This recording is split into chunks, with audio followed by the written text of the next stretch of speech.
You spoke last week about an approach, maybe even an offer of 600 million rand, which you turned down. What details can you give us around that? I think it's enough to say I wasn't approached directly. There was a middle person that I respect highly, that I believe was coming to me innocently, and that's what makes it a bit challenging for me to disclose the details. It's enough to say it was an American billionaire who made an offer through a particular structure. And what was the offer?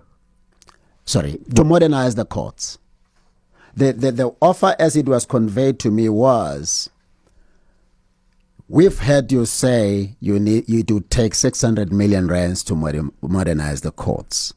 We're willing to give you whatever amount we want. We won't be involved in whatever tender processes are to be embarked upon. You deal with the money as you please.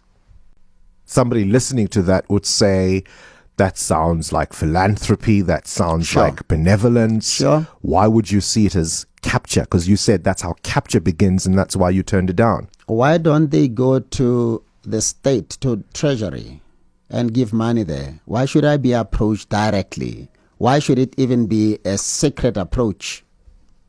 It should be out in the open. They know structures that release money to us. That's where they must go. But if you come straight to me, it becomes very suspicious. Your office has been burgled. It has been attacked. And it's one of those things, as far as I know, that matter is still not solved in terms of what happened there. It's one of those things that is concerning. It is, especially because of how the matter was handled. Initially, we were told that the computers had been located.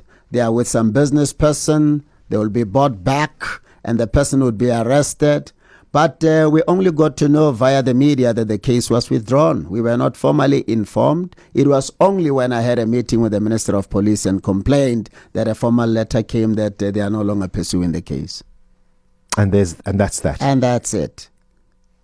There's nothing we can do. We are at the mercy of those charged with the constitutional responsibility to investigate. So as as an ordinary citizen, I think if that's how your matter is dealt with, what happens to ordinary Joe Soap like me? What happens to the man on the street?